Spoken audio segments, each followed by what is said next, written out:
Grand day, beautiful people, beautiful souls. Keep growing, keep shining, keep glowing. Don't stop focusing on what you want. You shall have what you see in your mind's eye. Alright, all is mind. Alright, so today we're going to speak a little bit about, see, as I was typing, the box went away, so I have to finish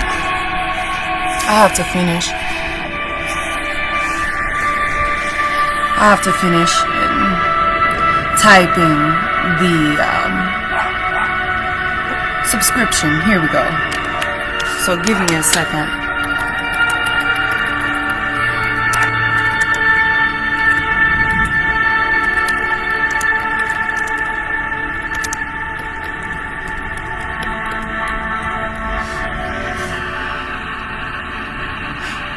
Make sure I wasn't gonna sneeze. Okay.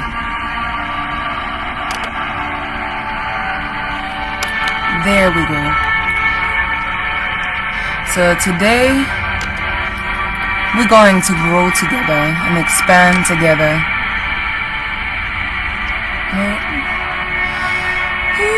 Universe, I'm trying to make this.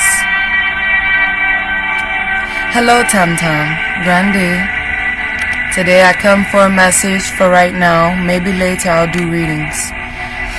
But I need to come back live and start talking motivation again. Teach a little something. The awareness, the celestial energy channeling. Alright, so speaking of which, my notes was up too. I was like, oh, perfect alignment. My notes is already up. So today we're going to discuss relationships and decision making. So something I am learning this year is all about friendship. To be exact, friendship with the opposite sex. And good people, being around people who actually love and respect you and care about you, etc. And as I'm learning, I then embrace my viewpoints about a lot of things. Excuse me. So the thing I wanted to express about relationships and decision making is agreements. It takes two to agree. And I wanted to dive a little deeper into this because I don't think people necessarily understand it takes two to agree. You know, as a reader, you experience a lot of people who get readings about relationships more than anything. Everybody wants love. So, as a reader who's very blunt, this is what I have to say to anybody who gets a relationship reading from me. Relationship readings go off the energy right then and there. I offer reading with counseling because maybe you're not sure exactly how to do something or understand something in your relationship.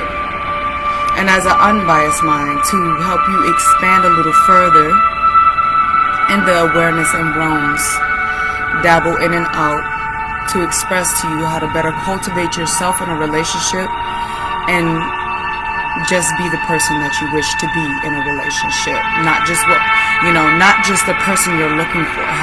Teaching you to do that for yourself. So, relationships and decision makings. So, when we love someone, my friend even expresses it. It's like you want to help somebody, but you have to understand that sometimes your help can be of a hindrance to their personal growth. And I'm really starting to understand that even deeper when it comes to being in a love relationship, one of of communion and families, etc. It takes you to a different level of understanding people. Okay? Most importantly, when you get in a relationship, you have to be willing to understand somebody else's perspectives. Because a lot of us get into relationships and we're traumatized. And when we get into relationships and we're traumatized, we have a very biased mind state and very self-absorbed. Where we think that just because this person is upset that it's always because of us, because we are scared to ask questions.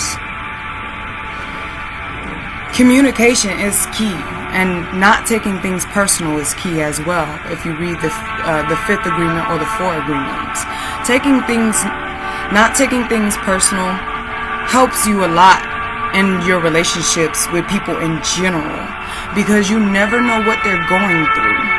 One thing I always tell people and remind people is that you don't know what someone else is going through.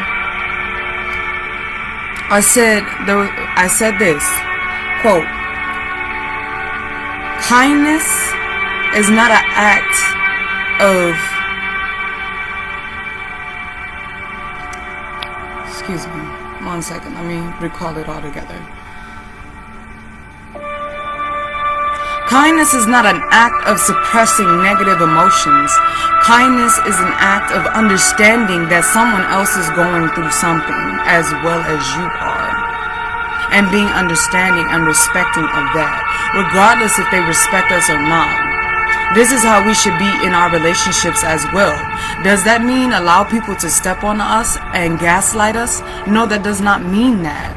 It means that when you enter a true understanding point with this person, and if they respect you or not, you choose to make distance or not.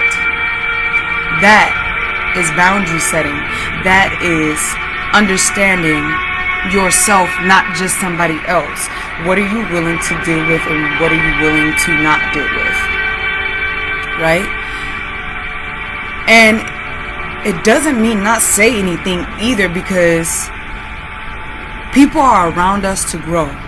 Whether they want to grow or not, it has to do with them. But your growth is being allowed to speak up. They say some things are better left unsaid, but that's not true.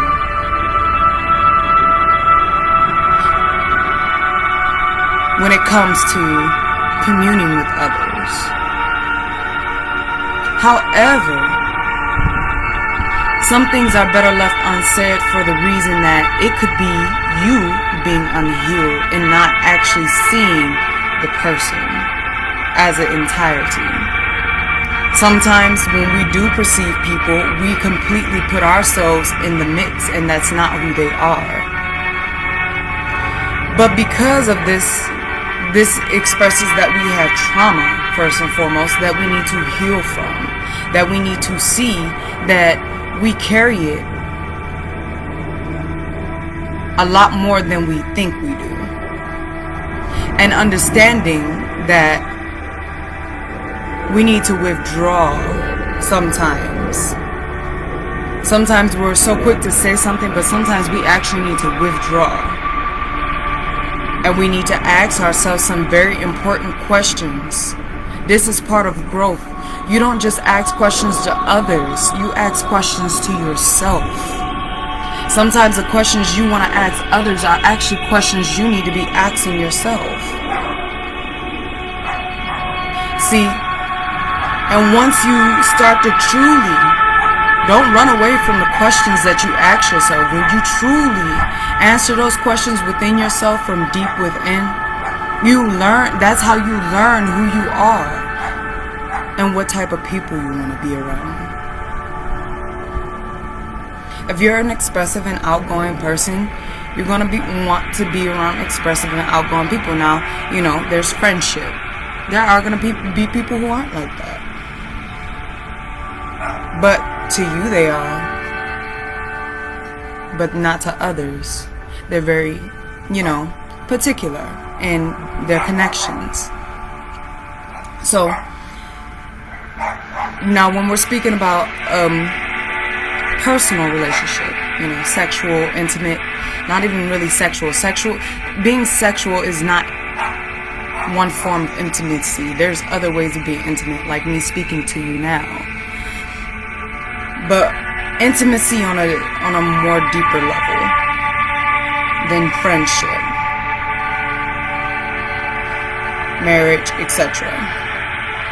When you get into marriage, you now have internalized that this is someone you're going to grow with forever.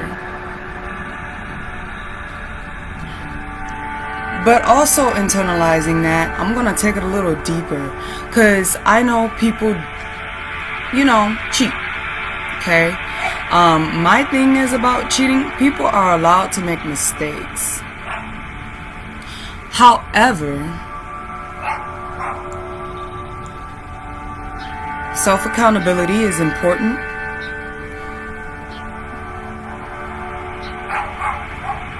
You can make a mistake. First and foremost, when we enter relationships and bound contracts, we have to understand that we just signed a contract that we're going to deal with this person. And they're going to make mistakes. You have to be understanding enough to know that they're going to make mistakes. And some of those mistakes you're not going to like. But being open to that allows them to grow the way that they need to. Allow them to grow. Doesn't mean not speak up.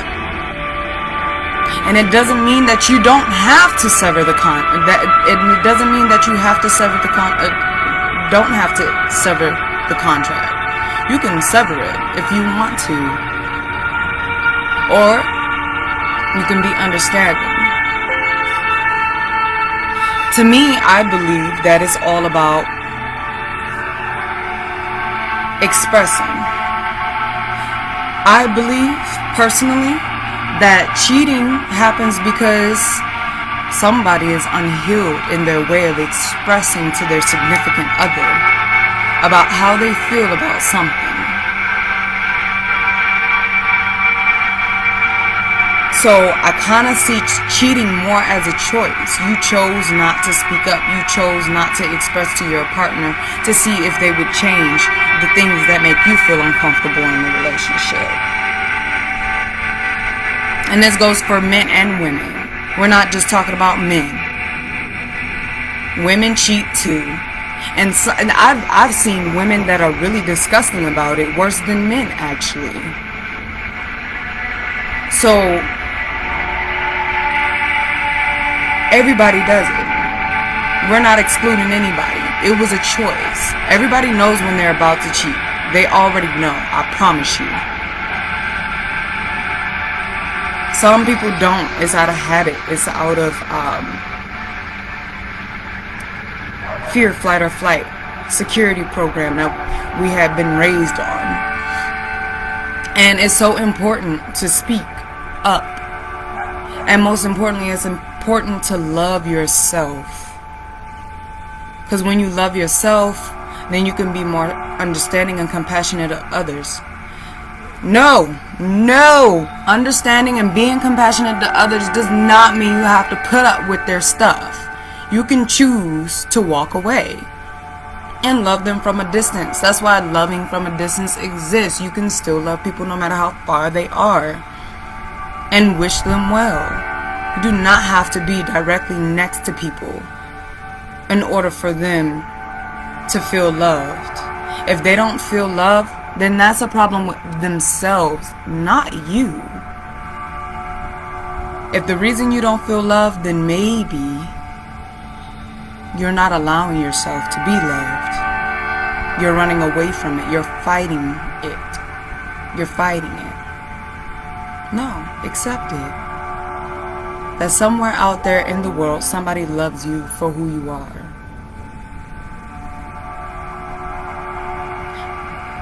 They love you for who you are, but they have to be at a distance because they love themselves more. Know that. So you're never alone. You're never alone. There are people who love you regardless. But they will keep their distance if they feel like you are not in a space to grow right next to them. And that's okay. That's called being understanding, knowing that you can't teach everybody a lesson. This is the true meaning of it takes a village to raise a child. When you go around and meet other people, they are the village. Everything that they teach you, everything that you learn from just watching them is how you are learning every day. You learn about all different types of people, what they do, what they are, and how they express themselves. Talent. You know? And it's so important to embrace it. And that's another thing, jealousy. Some relationships go sour because of jealousy. Where in your mind do you believe that you cannot be great?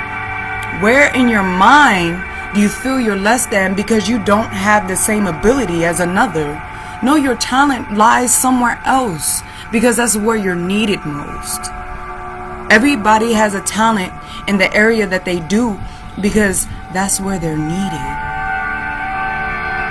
That's what they're supposed to be doing. What somebody else is doing is not what you're supposed to be doing if it's not who you are. Walk your own path. And everybody's walking right with you.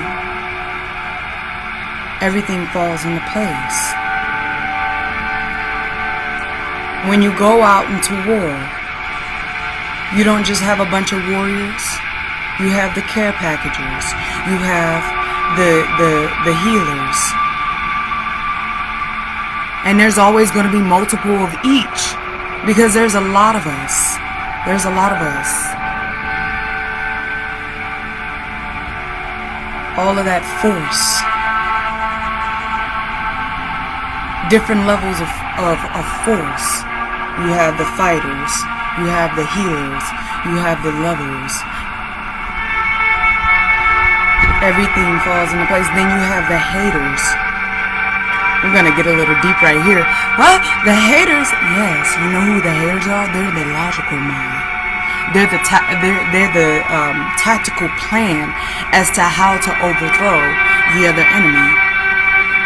Sometimes hate is necessary. Not necessarily in wishing bad, but in a stronghold of mind that says no. So we must find a way to work around it to bring peace. How can we work with this to bring peace? Yeah, we getting deep. We getting deep today, and I'm bouncing and bouncing. Everything is relevant and relative to each other. If anybody lost me, you have to rewatch it. Watch it from the jump.